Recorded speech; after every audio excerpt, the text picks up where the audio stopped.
کی جو پوزیشن ہے اس کی کیفیت اس کی چینج ہو جاتی ہے، وہ اٹھ کھلوتا ہے، یا اللہ مجھے معاف کر دے، یا اللہ مجھے معاف کر دے۔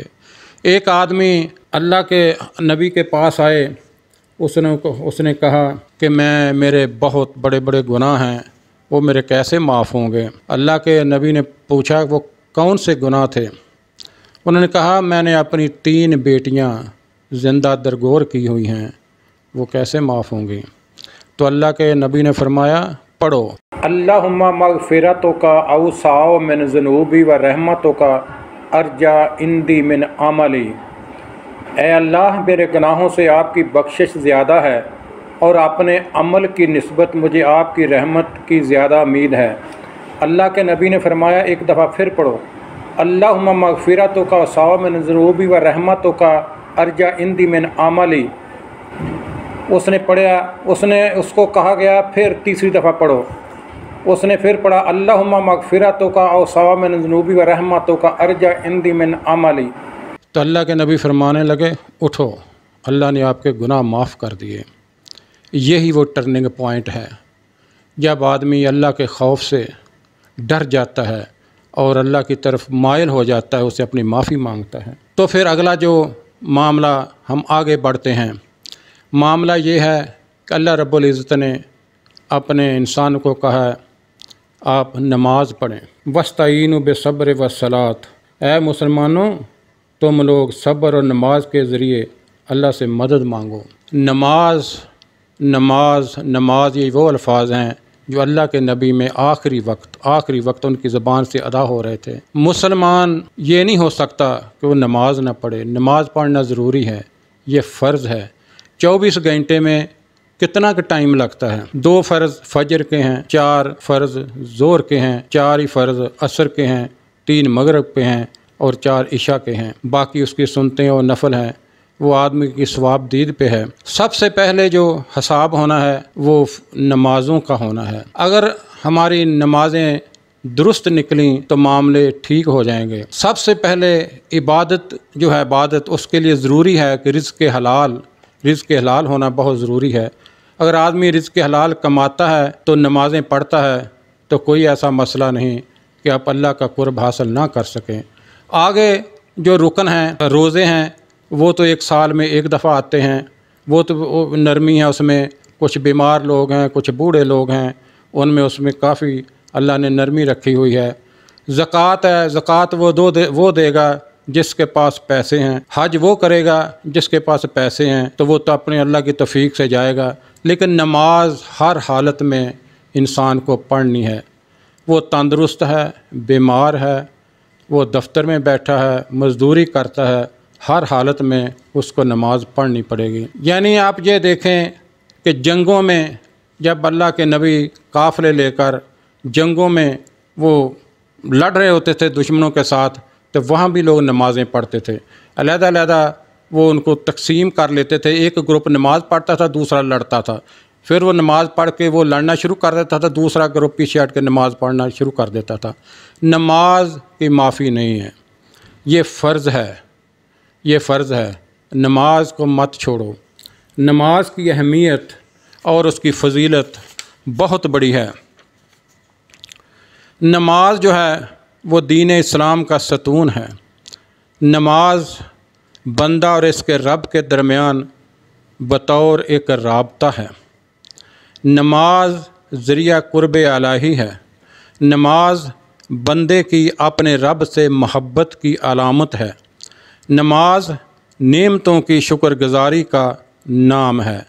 نماز بھلائی کا دروازہ ہے۔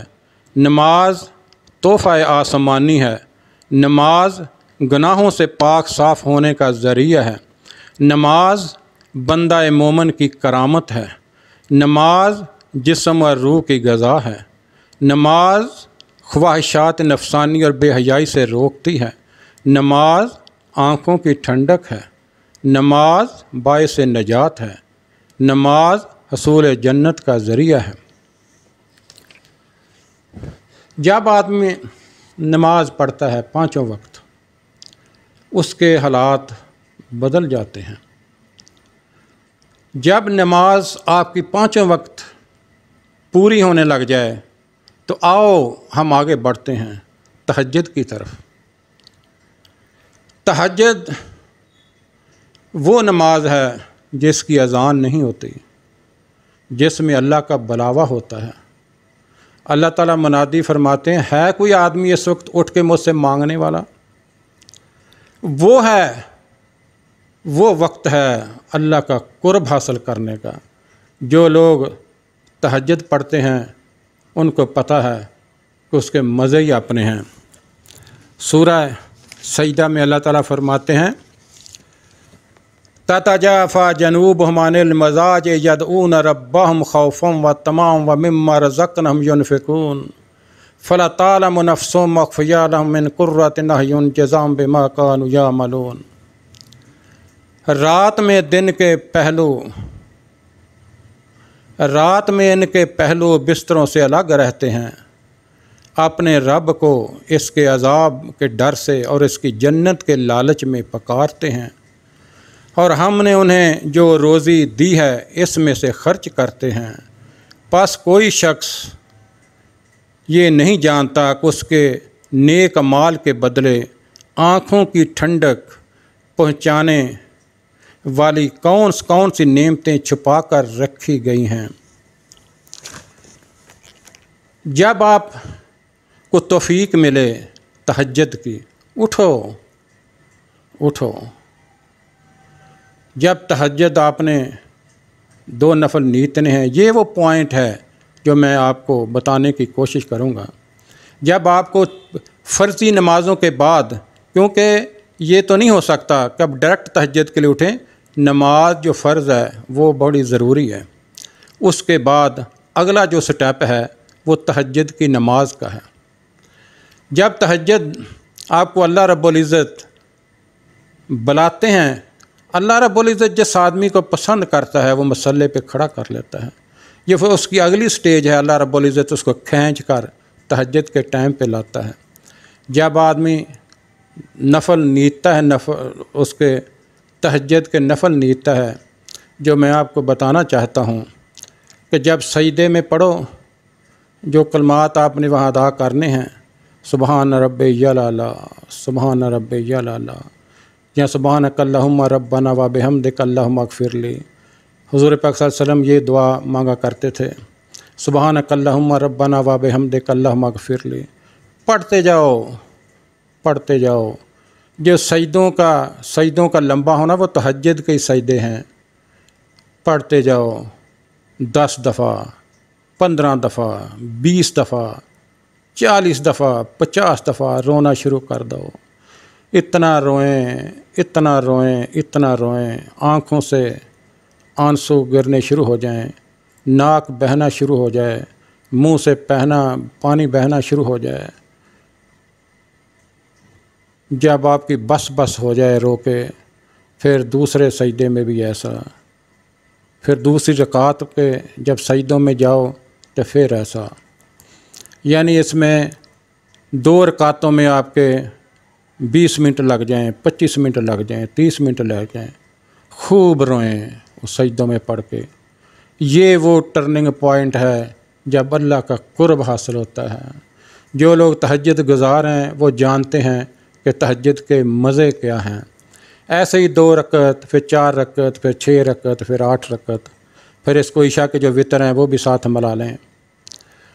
یہ تہجد نبیوں کی نماز ہے، یہ تہجد ولیوں کی نماز ہے، یہ سابقین، یہ صالحین لوگوں کی نماز ہے۔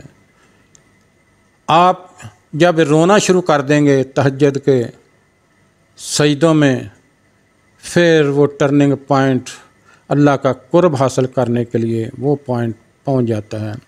اس وقت وہ وقت آ جاتا ہے کہ حضرت ابو ہریرہ رضی اللہ عنہ سے روایت ہے کہ رسول اللہ صلی اللہ علیہ وسلم نے ارشاد فرمایا کہ اللہ تعالیٰ فرماتے ہیں، بندہ نوافل کے ذریعے مسلسل میرے قریب ہوتا رہتا ہے، یہاں تک کہ میں اس سے محبت کرنے لگتا ہوں، پھر میں اس کا کان بن جاتا ہوں جس سے وہ سنتا ہے، اور اس کی آنکھ بن جاتا ہوں جس سے وہ دیکھتا ہے، اور اس کا ہاتھ بن جاتا ہوں جس سے وہ پکڑتا ہے، اور اس کا پاؤں بن جاتا ہوں جس سے وہ چلتا ہے، اور مجھ سے سوال کرتا ہے تو میں اس کو ضرور عطا کرتا ہوں، اور مجھ سے کسی شر سے پناہ چاہتا ہے تو میں اسے ضرور پناہ دیتا ہوں۔